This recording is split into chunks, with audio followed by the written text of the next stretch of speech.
U.S. president looming large and could make this election unlike any other we have seen. For more on the Trump factor, let's go to Washington now. Richie Cicchini. In a move that sent shockwaves through North American energy markets, Canada has launched a staggering $110 billion energy retaliation against the United States, targeting one of the most sensitive areas in bilateral trade: energy exports.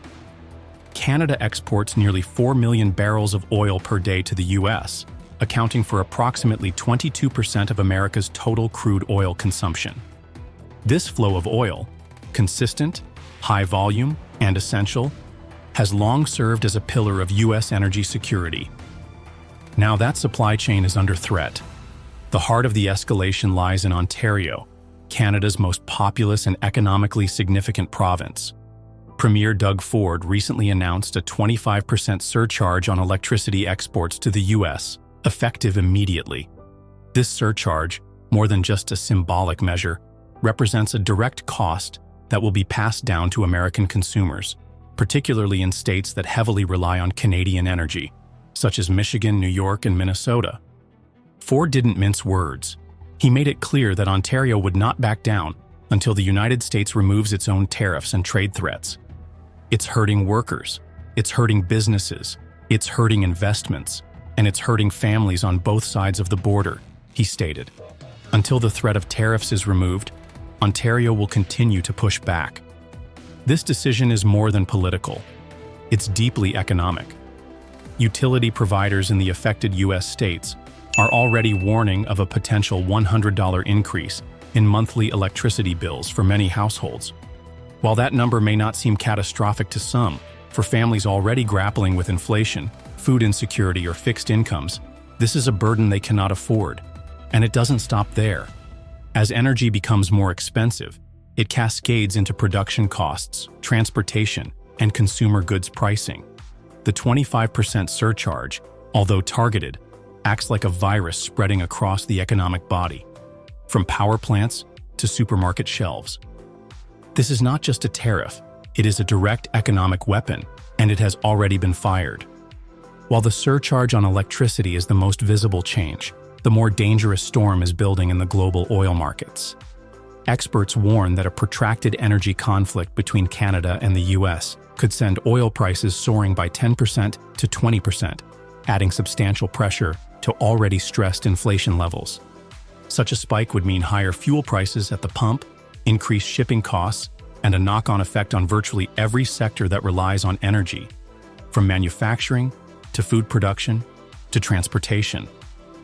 The average American household, already feeling the pinch from inflation, would now face a new wave of rising costs, triggered not by supply shortages in the Middle East or OPEC decisions, but by a neighbor once considered an unshakable ally. Particularly at risk are border states and the industrial heartland of the U.S., regions where Canadian imports are a backbone of energy infrastructure. Michigan, for example, not only relies on Canadian crude for gasoline refining, but also draws substantial portions of its electric grid power from Ontario's hydroelectric sources. A disruption there could result in rolling blackouts, grid instability, and even shutdowns of manufacturing plants. And let's not forget the macroeconomic consequences. As inflation surges, the Federal Reserve could respond by raising interest rates, which would hit mortgage holders, small businesses, and investors. Consumers would spend less, businesses would contract, and recession risks would increase. This isn't just about oil and electricity. It's about how energy security is directly tied to economic stability, and that stability is now under threat. Former President Donald Trump has responded to Canada's bold energy measures with characteristic intensity. Labeling the Ontario surcharge as hostile, he issued an aggressive warning. Additional tariffs on Canadian exports are being considered.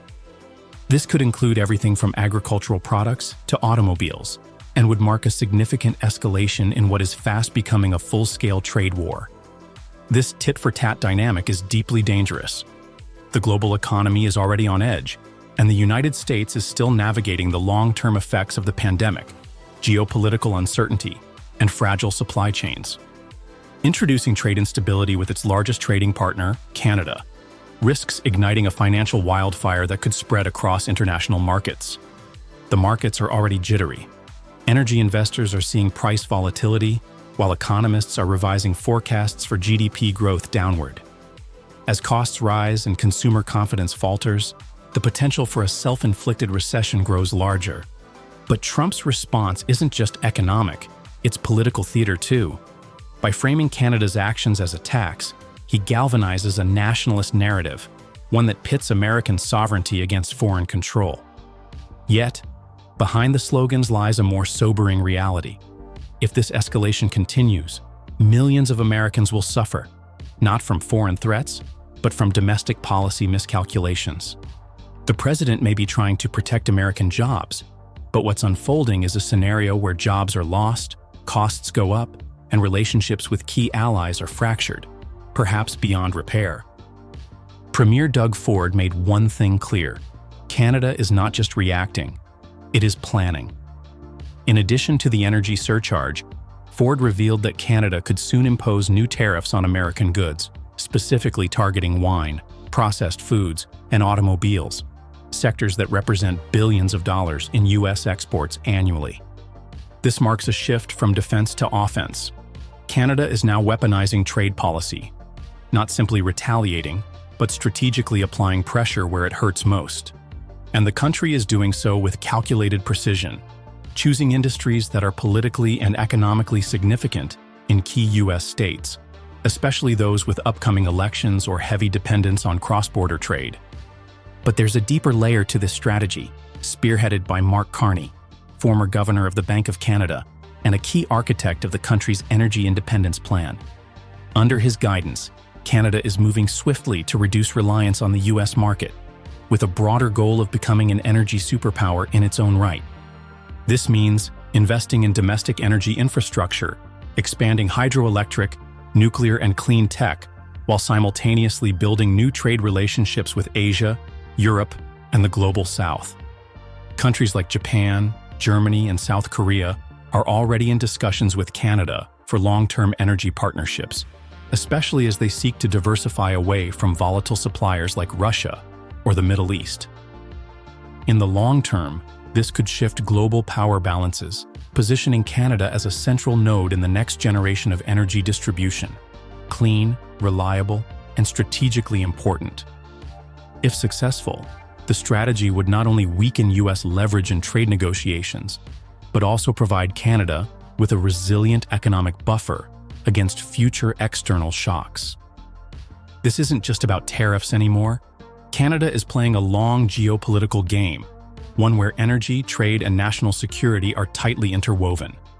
And the message is clear: Canada is ready to lead, not just follow. The current U.S.-Canada conflict is no longer confined to the corridors of trade negotiations or the chambers of economic policy. In recent weeks, it has spilled into symbolic spaces, civil infrastructure, and even natural resources, escalating tensions into the territorial and diplomatic domain. These developments signal that the economic rivalry is evolving into a broader geopolitical rift.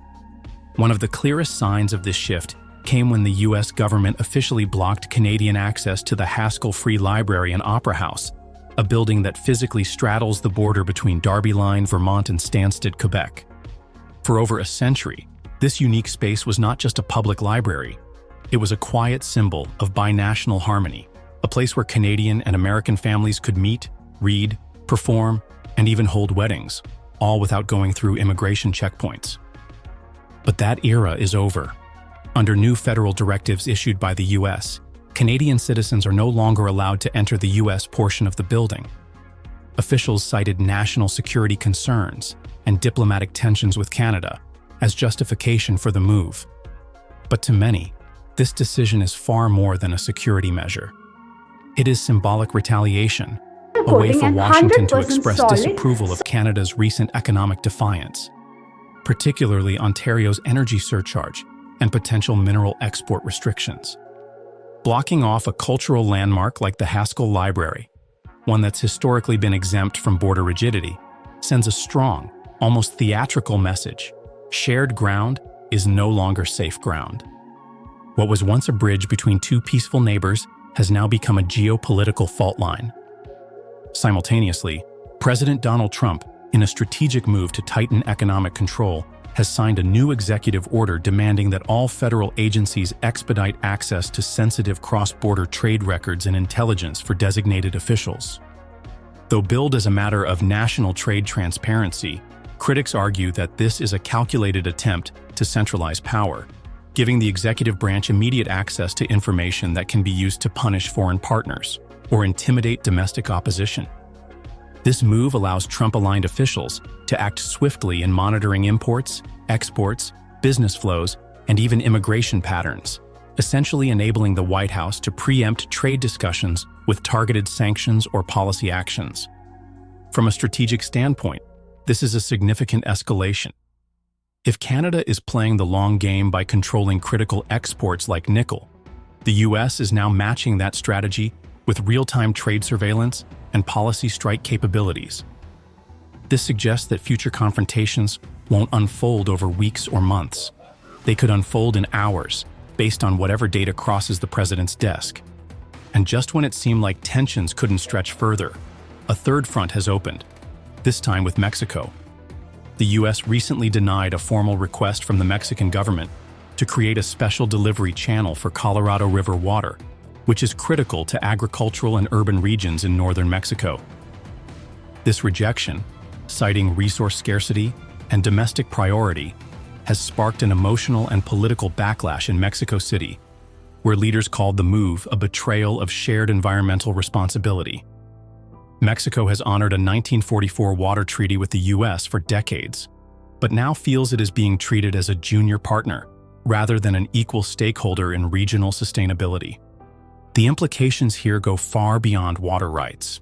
Water is becoming the next economic weapon in an already fragile trade triangle. Mexico's ability to grow and export agricultural goods, including billions in produce that the US imports annually, now faces uncertainty.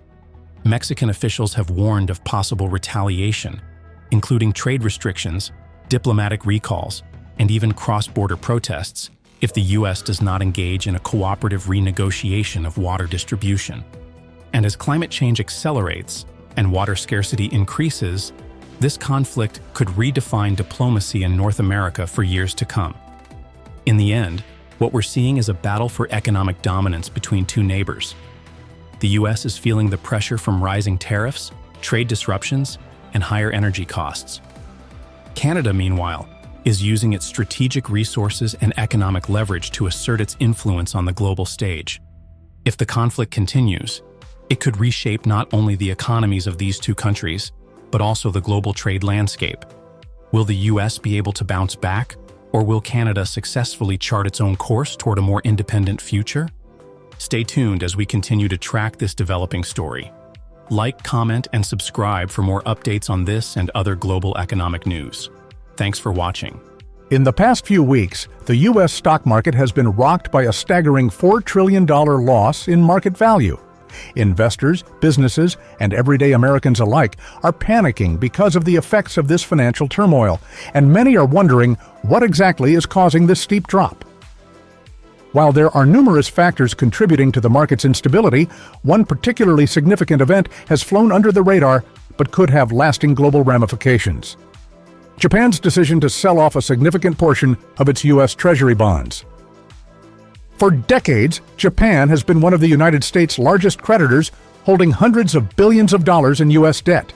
These bonds have helped finance the massive U.S. national debt and have acted as a stabilizing force for the U.S. dollar. But now, Japan seems to be distancing itself from U.S. financial markets, selling off tens of billions of dollars in U.S. Treasury bonds in recent months. This unprecedented shift in Japan's investment strategy raises major questions about the future of the U.S. dollar, global financial stability, and the relationship between the U.S. and its largest economic allies. The primary trigger for Japan's decision to reduce its U.S. bond holdings is the U.S.'s tariffs on Japanese electric vehicles. The U.S. has imposed high tariffs on foreign-made EVs, including those manufactured by major Japanese automakers like Toyota, Honda, and Nissan.